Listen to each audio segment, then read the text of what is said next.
नमस्कार मित्रांनो, मी शेळके वकील. माझा फोन नंबर आहे 940 323 1100. आजच्या व्हिडिओमध्ये फार महत्त्वाची गोष्ट आपण पाहणार आहोत. ज्यावेळी मित्रांनो तुम्ही तुमची प्रॉपर्टी, मालमत्ता किंवा दुकान असेल किंवा घर असेल, ज्यावेळी विक्री करण्यासाठी काढलेलं असता, त्यावेळी काही हे महत्त्वाचे 7 ते 8 मुद्दे जे आहेत, ह्या मुद्द्याची जोपर्यंत तुम्ही पूर्णपणे काळजी घेत नाही तोपर्यंत सदरची प्रॉपर्टी तुम्ही विक्री करू नकोसा. भविष्यामध्ये विक्री केल्यानंतर तुम्ही अडीअडचणीत फार येऊ शकता. कारण तुमची जर वाढवडिलार्जित किंवा तुमची स्वकष्टाची जर ही प्रॉपर्टी असेल आणि तुम्ही जर विक्रीला काढलेले असेल, तर हे 7 मुद्दे फार महत्त्वाचे आहेत. ते काळजीपूर्वक तुम्ही पहिल्यापासून शेवटपर्यंत काय का की एकदा व्यवहार झाल्यानंतर कोर्टाची पायरी चढल्याशिवाय आणि कोर्टाचा विनाकारण आर्थिक भुर्दंड सहन केल्याशिवाय आपल्याला या व्यवहारातून बाहेर पडू शकत नाही. त्यासाठी तुमची घेणारी पार्टी कितीही जरी जवळची असेल, कितीही संबंधित असेल, कितीही तुम्हाला गॅरंटी देत असेल की मी आहे, तू व्यवहार करू शकतोस, अशा पद्धतीनं जर काय चुकीच्या भुरळ गाडून प्रॉपर्टी विक्री करण्यास भाग पडत असेल, तर अशा चुकीच्या गोष्टींना खतपाणी घालून प्रॉपर्टीची विक्री करून भविष्य काळात तुम्ही कोर्टाची पायरी चढावी लागेल अशा पद्धतीनं कोणताही व्यवहार करू नकोसा. मित्रांनो, महत्त्वाची गोष्ट म्हणजे सुरुवातीला ज्यावेळी तुम्ही प्रॉपर्टी विक्री काढण्यासाठी ज्यावेळी काढलेले असते, मग ते तुमचे दुकानगाळा असेल, घर असेल किंवा शेत मिळकत असेल किंवा अन्य व्यवसायाची जागा कोणतीही असेल, अशी ज्यावेळी प्रॉपर्टी विक्री करण्यासाठी काढत असतात, त्यावेळी आपण सरासरी एखादा एजंट वगैरे असतो आणि आपल्याला पैशाची फार निकड असते आणि त्या एजंटावर किंवा जो घेणार आहे त्याच्यावर विश्वास ठेवून आपण घाई गडबडीमध्ये ॲडव्हान्स वगैरे घेत असतो. तर माझं मित्रांनो असं म्हणणं आहे, तुम्ही घाई गडबडीमध्ये कोणत्याही प्रकारचा ॲडव्हान्स हा अजिबात तोंडी वगैरे किंवा तोंडी करार वगैरे असल्या अजिबात भानगडीत पडू नकोसा. तुम्हाला जर व्यवहारच करायचं असेल तर तुम्ही संस्कारपत्र केल्याशिवाय कोणताही ॲडव्हान्स स्वीकारू नकोसा, कोणताही शब्द देऊ नकोसा. तुम्हाला जर तुमची प्रॉपर्टी विकायची असेल तर त्यासाठी तुम्ही स्वतः वेळ काढा. त्या पार्टीला कोर्टामध्ये बोलवा किंवा बॉन्ड रायटरकडे बोलवा किंवा वकिलांच्याकडे बोलवा आणि पूर्णपणे नियम अटी घालून जे काय तुम्ही संस्कार घेणार आहे किंवा संस्कारपत्र घेणार आहे, ॲडव्हान्स घेणार आहे, तो रितसर ॲडव्हान्स घ्या. आता तुम्ही जर तोंडी बोला की बाबा एक 70 लाखाला तुमची प्रॉपर्टी ठरल्या, आता एक 10 लाख रुपये ॲडव्हान्स देतो आणि नंतर जर राहिलेले पैसे देतो, आपण घाई गडबडीमध्ये ॲडव्हान्स घेतो आणि ज्यावेळी नियम अटीसाठी तुम्ही ज्यावेळी करारपत्र करायला बसता त्यावेळी किती मुदतीत ते पैसे द्यायचं ह्याच्यामध्ये वाद निर्माण होऊ शकतो.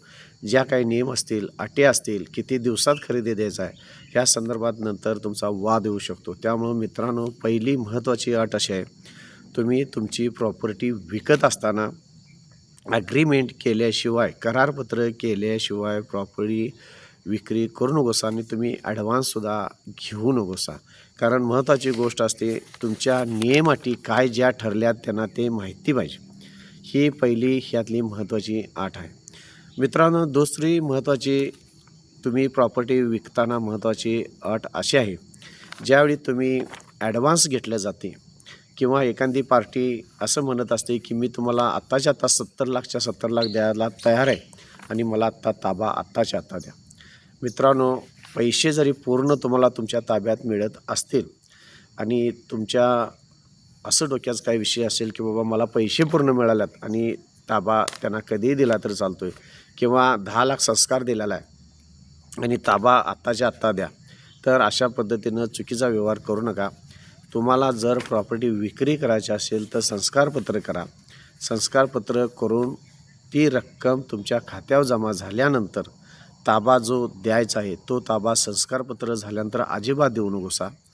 तुमचं रजिस्टर ऑफिसमध्ये रजिस्टर खत ज्यावेळी होतं किंवा रजिस्टरपत्र ज्यावेळी तुमची नोंदणी रजिस्टर ऑफिसमध्ये होते, त्यावेळेस त्या तुमच्या प्रॉपर्टीचा दुकान असेल, जागा असेल, घर असेल किंवा शेत मिळकत असेल किंवा अन्य तुमची जागा व्यवसायाची असेल, त्या दिवशी ज्या दिवशी खरेदी खत होईल त्या दिवशीच त्या तुमच्या जागेचा मिळकतीचा ताबा दुसऱ्या जे विकत घेणार आहेत त्यांच्या ताब्यात द्या. तिसरी यातली फार महत्त्वाची गोष्ट आहे मित्रांनो, ज्यावेळी तुम्ही रजिस्टर करणार असता त्या दिवशी ताबा देत असताना महत्त्वाची गोष्ट आहे, काही जवळजवळ 70 ते 80% व्यवहार असे होतात की संस्कारपत्र केलेलं असतं, तुम्हाला थोडा संस्कार मिळालेला असतो आणि खरेदीपत्री दिवशी जो घेणार असतो तो येतो, 2 जामीनदार वगैरे घेऊन येतो किंवा एजंट असतात, मध्यस्थी असतात, ते म्हणतात की नाही आता काय असेल ते चेक घ्या आणि व्यवहार पूर्ण करूया. आणि त्या खरेदीपत्रामध्ये उल्लेख केला जातो की हा चेक तुम्हाला दिलेला आहे उर्वरित रकमेचा. समजा 70 लाखाला व्यवहार ठरला असेल, तुम्हाला 20 लाख रुपये रोख दिलेले असतात, रोख म्हणजे बँकेच्या ट्रान्झॅक्शन थ्रू, आणि 70 जे काय वरचं 50 लाख द्यायचे असतात त्याच्यासाठी तुम्हाला चेक देण्यात येतो बँकेचा. तर मित्रांनो, त्यावेळी तुम्ही चेक अजिबात स्वीकारू नका. जे काय रक्कम असेल ते तुमची डी असेल तो बी तुमच्या खात्यावर जमा झाला पाहिजे, किंवा तुमच्या जे काय ऑनलाईन पेमेंट असेल त्या ऑनलाईन पेमेंटनं तुमच्या खात्यावर जमा झाला पाहिजे. अनेक केसेस आम्ही कोर्टामध्ये स्वतः हँडल करतो आहे. चेक दिलेले असतात आणि चेकमध्ये लिहिले असतात की सदरचा चेक बाउन्स झाल्यानंतर तुम्ही कोर्टाकडं सदरचं खरेदीपत्र पूर्ण करून मागू शकता किंवा रद्द करू शकता. अशा पद्धतीनं नियम अटी घातलेले असतात. मित्रांनो, आपण जे व्यवहार करत असतो ते आपल्याला रोख पैशाची गरज असते, निकड असते, म्हणून सदरची प्रॉपर्टी, मिळकत, घर, दुकान ही विक्री करण्यासाठी काढलेलं असतात. आपण असा चेक घेऊन तो जर बॉन्ड झाला तर कोर्टाची पायरी चढण्यासाठी आपण विक्री मालमत्ता केलेली नसते. त्यामुळं तिसरी महत्त्वाची गोष्ट आहे, तुम्ही तुमच्या खात्यावर पूर्ण पैसे जमा झाल्याशिवाय ताबा देऊ नकोसा आणि पूर्णपणे खरेदी खतं पूर्ण करून देऊ नकोसा. ही फार चौथी महत्त्वाची गोष्ट त्यामध्ये अशा पद्धतीनं आहे, ज्यावेळी तुम्ही प्रॉपर्टीचा ताबा देता त्यावेळी जर तुमची काही रक्कम यायची असेल तर ताबा दिल्यानंतर जो घेणार असतो त्याचं जर वेळेमध्ये पैशाचं जर नियोजन झालं नाही, तुम्हाला जर वेळेत दिले नाही तर प्रॉपर्टीमध्ये लिटिगेशन निर्माण होण्याची शक्यता असते आणि तुमची प्रॉपर्टी ब्लॉक होण्याची शक्यता असते. त्यामुळं पूर्णपणे खरेदी खत झाल्याशिवाय प्रॉपर्टीचा ताबा देऊ नकोस. आता चौथी महत्त्वाची गोष्ट आहे, ज्यावेळी तुम्ही प्रॉपर्टी विक्री करत असता आणि खरेदी करत असता त्यावेळी जो टीडीएसची रक्कम असते ती जो प्रॉपर्टी घेणार आहे त्यानं भरावयाची असते.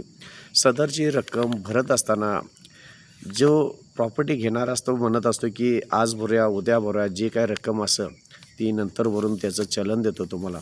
तर तुम्ही तिथं आग्रह केला पाहिजे की सदरची रक्कम जी काय असेल ती जे काय रक्कमेला तुम्ही खरेदी खत केलेलं असेल, आणि मित्रांनो खरेदी खत करत असताना महत्त्वाची गोष्ट आहे, जी काय तुम्ही ठरवलेली रक्कम असेल, जो रेडी रकमे सरकारी दर आहे, काही व्यवहार करत असताना अशा पद्धतीनं चुकीचे व्यवहार होतात की प्रॉपर्टी जर 70 लाखाला ठरलेली आणि रेडी रकमेचा दर एक 40 लाख असेल तर वरचं ब्लॅक मनी घेतली जाते आणि 30 लाखाला 40 लाखाला जो काय व्यवहार असतो केला जातो आणि वरच्या ब्लॅक मनी स्वीकारले जाते.